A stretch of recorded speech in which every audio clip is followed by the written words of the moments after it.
이 자리에서 다시 우리 성도님들을 뵙게 되어 참 감사하고 또 행복합니다. 다만 저녁에 뵙는 것이 다소 새로울 뿐이죠. 네. 저녁 예배하면은 어렸을 적 단편적인 기억이 몇 개 떠오릅니다. 6살, 7살 때였던 것 같아요. 네. 시간은 9시에서 10시 사이입니다. 원래는 이제 부모님의 뜻에 의하면 이제 저와 형은 잠들어야 하고 있어야 할 상황인데, 이제 형이랑 아빠 엄마 없다고 이제 실컷 놀다가 현관에서 아버지 어머니가 이제 저녁 예배 마치고 이제 들어오는 소리를 듣고 이제 불이 나게 불을 끄고 자리에 눕죠. 자는 척을 하는 겁니다. 그러나 이미 아버지 어머니는 저희의 자는 척 하는 것을 알고 계시는 것이죠. 근데 그때 이제 속으로 어떻게 이렇게 아셨을까? 막 이런 생각을 했던 기억이 있는데, 근데 이제 정말 누구나 알 수 있는 것이 저희 집이 멀리서도 보이는 그 길가에 있었기 때문에 불을 켜면 이제 다 보이는 거죠. 멀리서 돌아올 때. 그래서 부모님이 현관에 도착하실 때까지 정신 못 차리고 놀고 있었다라는 거는 나 열심히 놀고 있었습니다라는 광고를 하는 셈이었던 것이죠. 그래서 어렸을 적에 이제 부모님이 교회 다녀오시는 그 주일 저녁은 늘 이렇게 야간 경계를 하는 네, 그 사투의 시간을 보냈던 것 같습니다. 그리고 좀 더 나이가 들어서 이제 그때는 국민학생이었죠. 국민학생이 되었을 때 이제 교회에서 친구들이랑 이제 부모님들은 예배를 드리고 저희들은 이제 다방구 뭐 이런 게임 하면서 이렇게 교회 사방을 이렇게 돌아다니면서 놀았던 그런 술래잡기 하면서 놀았던 기억들이 있습니다. 저녁 예배가 있었던 그 시절에 그런 풍경이 추억으로 남겨지나 했었는데 코로나 덕분에 그 시절 그때의 그 예배를 다시 열게 된 것 같습니다. 제가 덕분에라는 표현을 썼는데요. 참으로 징글징글하게 우리의 삶을 송두리째 바꿔버린 이 코로나이긴 하지만 어찌 보면 이 코로나 덕분에 소중한 많은 것들을 돌아보는 계기가 되지 않았나 합니다. 누구는 이 코로나가 하나님의 심판이다라고 말하기도 하는데 저는 그렇게까지는 생각하고 싶지는 않습니다. 어쩌면 하나님이 우리에게 주시는 새로운 기회가 아닐까 하는 것이죠. 우리가 그동안 잊고 있었던 그 신앙의 본질에 대해 다시 한번 돌아보게 하고 너무 당연해서 형식이 되어버렸던 그 신앙의 모습을 점검하는 기회가 되지 않을까 하는 것입니다. 전화위복이라는 말이 있죠. 네, 화를 바꾸어 복으로 바꾸는 것을 가리키는 말입니다. 코로나가 분명히 화인 것은 맞으나 이것이 화로 남을지 복으로 남을지는 우리가 앞으로 어떻게 하느냐에 따라 달린 것 같습니다.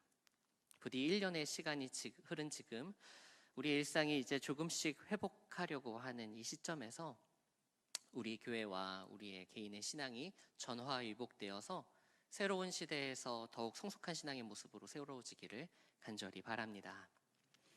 그 방법에 대해 이야기하기 위해 오늘 성경에서 이렇게 전화위복 되어지는 모습, 바뀌어지는 모습이 나오는 이스라엘 백성의 포로 귀환 때의 본문을 살펴보려 합니다. 이런 전화위복의 관점으로 바라볼 때 당시 포로 귀환 후의 상황은 우리의 이 상황과 매우 닮은 점이 있으며 그들의 태도와 모습을 통해서 우리는 진정한 회복을 배울 수 있을 것 같습니다.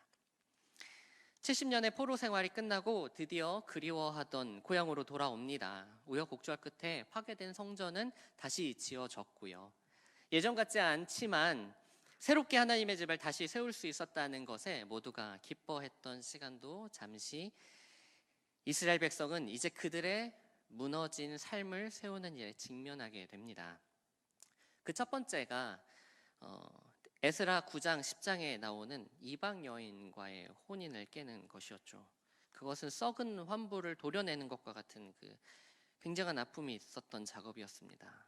지금의 시대 가치관으로 보면 이해할 수 없는 문제지만 이것을 오늘의 시대의 관점으로 해석해서 바라본다면 하나님의 뜻을 따를 때에는 타협하지 않는 큰 결단이 필요함을 교훈해주고 있는 것이죠.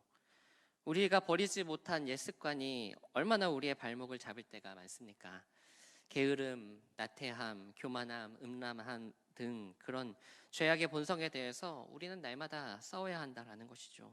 사도 바울이 디모데에게 했던 말처럼 망령되고 허탄한 신화를 버리고 경건에 이르도록 우리는 날마다 우리 스스로를 연단해야 할 것입니다.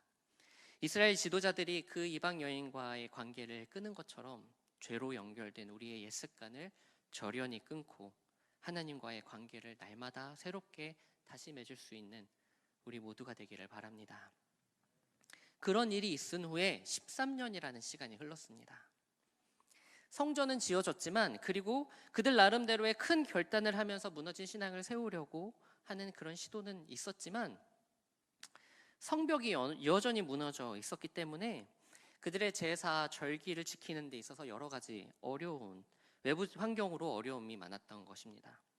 마치 코로나로 인해 지난 한 해 모든 모임들과 사역이 중단된 것처럼 이스라엘 백성들도 주변 민족들의 그런 괴롭힘들로 인해서 각종 제사나 절기들이 중단되는 일이 벌어졌던 것이죠. 언제 어디서 나타날지 모르는 그런 약살자들로 인해서 모임이 제대로 이루어지지 않았던 것입니다. 그래서 하나님은 느헤미야를 보내셔서 그 무너진 성벽을 재건을 하게 하신 것이죠. 이제 코로나가 1년이 지나고 이제 여러 나라에서 또 우리나라에서도 백신과 치료제가 개발되어 나오듯이 튼튼한 성벽이 재건되자 그들의 안전을 위협하던 것이 사라지게 되는 것이죠. 그리고 안전이 확인되자 이스라엘 백성은 그동안 멈추었던 신앙 회복 운동을 본격적으로 실행하게 됩니다. 그 시작이 오늘 함께 나누었던 느헤미야 8장 1절에 나옵니다. 그런데 여기서 중요한 지점이 나옵니다. 1절을 잘 살펴보시면 1절의 주어와 동사를 보시면은 주어는 백성이고요. 동사는 청하다입니다. 백성이 요청한 것입니다. 무엇을 요청했죠? 모세의 율법책을 가져오기를 요청한 것이죠. 느헤미야도 아니고 학사 에스라도 아니고 백성 스스로가 요청했다라는 것입니다. 여기서 저는 이스라엘 백성의 자발성을 읽을 수 있었습니다. 그들 스스로 말씀에 대한 갈망이 있었다라는 것이죠. 배고프면 밥을 찾듯이, 외로우면 사랑을 찾듯이 우리의 영도 하나님의 말씀이 없으면 갈급해야 한다라는 것입니다. 그동안 여러 가지 어려움으로 인해서 13년이라는 세월을 속절없이 흘려보냈을 것입니다. 어쩌면 그 이전 70년이나 더 되는 세월 동안 제대로 된 율법의 가르침이 없었던 상황이었던 것이죠. 이러한 결핍으로 인한 갈급함이 신앙회복 운동의 출발이 된 것이 아닐까 합니다. 부디 바라기는 우리 안에도 이러한 말씀에 대한 갈급함이 있기를 원합니다. 제가 이 설교를 준비를 할 때 꼭 이런 설교를 하면은 제자 훈련 광고하는 것 같은 네. 설교를 준비할 때 제자 훈련 신청하신 분들이 6명, 8명 정도 네, 되었었거든요. 그래서 제가 이 자리를 빌어서 한번 타박 한번 해보려고 네, 했는데 아니나 다를까 오늘 그동안 어떻게 이렇게 항상 우리 교회 성도님들이 이렇게 마지막을 좋아하시는 것 같아요. 네. 죄다 몽땅 모조리 이게 다 신청을 해주셔서 네.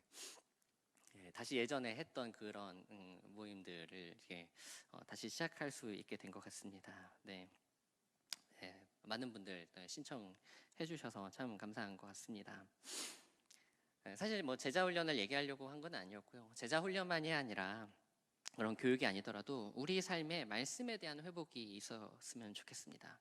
세상에 다른 방법, 잘 사는 방법, 유명해지는 법, 부자 되는 법 많이 있지만 그것도 중요하지만 그것보다 먼저 하나님의 방법을 우리의 발의 등으로 삼고 우리의 길의 빛으로 삼는 그런 회복의 출발이 되기를 간절히 바랍니다. 3절입니다. 수문 앞 광장에서 새벽부터 정오까지 백성이 그 율법책에 귀를 기울였는데 라고 말씀합니다. 새벽부터 정오까지는 네, 뭐 다 아시겠죠? 새벽 6시부터 12시까지 약 6시간 정도의 시간을 가리킵니다. 읽어보면요, 제자리에서 서서 6시간을 버티는 것을 알 수가 있습니다. 6절, 7절을 보시면은 하나님의 말씀을 맡은 여러 사람들이 나오죠. 참 발음하기 힘든 많은 사람들이 나왔는데 네, 그 레위인들이 등장합니다. 그들이 사람들 사이사이를 돌아다니면서 그들이 서 있는 동안 그들에게 율법을 깨닫게 했다고 기록합니다. 백성들은 율법의 해석을 들으면서 알면 알수록 그들이 지난날에 어리석었던 모습들이 스쳐 지나갔을 겁니다. 재차 질문도 했을 것입니다. 내가 이런 상황에서는 이렇게 행동했는데 말씀에 비춰서 다시금 살펴보니 그것이 하나님 앞에서 범죄였던 것입니다. 아니면 어쩌면 이미 그것이 잘못된 것인 줄 알면서도 애써 외면해 했던 건데 말씀을 통해 명확하게 드러나니 회개할 수밖에 없었던 것이죠. 그래서 그들은 울 수밖에 없었던 것입니다.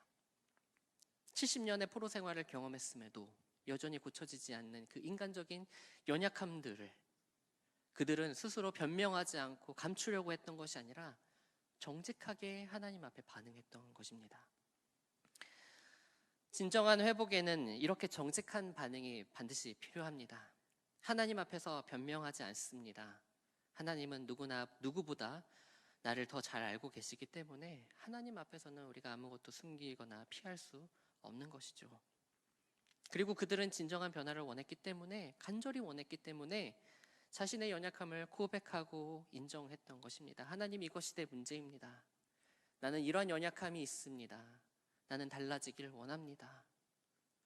변화에는 이러한 정직한 고백이 있어야 하는 것입니다. 제가 지난해 9월부터 이제 달리기, 전에도 얘기를 했는데요. 달리기를 했던 때가 생각이 납니다. 전에도 얘기했듯이 그 시작할 때는 수많은 실패의 기억들이 떠오릅니다. 너 이번에도 실패할걸? 괜히 그러지 말고 그냥 먹어. 운동은 무슨 운동이야. 이런 마음들이 처음에 운동을 시작할 때는 계속해서 일어났습니다. 힘들면 야, 그만해, 포기해. 너 원래부터 그런 인간이잖아. 막 이런 마음들이 막 드는 겁니다. 그런데 문득 생각해보니 정말 속상하더라고요. 네. 제가 제 자신을 돌아볼 때 내가 진짜 이런 인간이었나, 이것밖에 안 되는 인간인가 할 정도로 속상해 하더라고요. 그래서 더 악착같이 매일 뛰었던 것 같습니다. 그렇게 그 마음으로 눈물을 흘리며 뛰었던 것 같습니다. 이스라엘 백성의 눈물도 이런 눈물이 아닐까 합니다. 자신의 연약함에 대해 애써 외면하는 것이 아니라, 변명하고 포기하는 것이 아니라 하나님 앞에 진심으로 반응하는 것이죠. 그리고 그 눈물들은 그들의 삶의 변화로 승화되었던 것입니다. 오늘 우리에게도 이러한 눈물이 필요한 것 같습니다. 이러한 진정성이 필요합니다. 참된 그리스도인이 되기 위한 간절함이 필요합니다. 그냥 교회만 왔다 갔다 하는 것으로 예배를 드렸다라는 것만으로 나와서 예배를 드리든 온라인으로 집에서 예배를 드리든 우리의 할 것을 다 했다고 변명하지 않기를 원합니다. 말씀을 읽고 깨달았다면 눈물을 흘리며 그 말씀이 인도하시는 대로 살아갈 수 있는 그런 진정성 있는 우리 모두가 되기를 원합니다. 그럴 때의 회복은 자연스럽게 찾아올 것입니다. 세 번째 회복의 방법은 연대입니다. 그렇게 슬퍼하는 이스라엘 백성에게 학사 에스라는 말합니다. 슬퍼하지 말며 울지 마십시오. 이날은 여호와의 날입니다. 이렇게 얘기합니다. 하나님이 우리에게 주시길 원하시는 것은 구속과 슬픔과 억압이 아닙니다. 하나님 안에서 누리는 참된 자유함과 기쁨입니다. 항상 기뻐하는 것, 하나님 우리에게 주신 중요한 명령이죠. 그러나 어떻게 항상 기뻐할 수 있나요? 네. 어떤 사람은 기쁨이 넘칠 만한 이유가 많은데 반면에 어떤 사람은 기쁠 이유가 없을 수도 있습니다. 기뻐해야 할 이유가 없는 사람에게 기뻐해야 해라고 말하는 것은 참 잔인합니다. 다 저마다 처한 상황이 다른데 우리는 어떻게 기뻐할 수 있을까요? 오늘 이스라엘 백성이 보여주는 모습으로 그 대답을 얻을 수 있을 것 같습니다. 10절입니다. 느헤미야가 또 그들에게 이르기를 너희는 가서 살찐 것을 먹고 단 것을 마시되 준비하지 못한 자에게는 나누어 주라.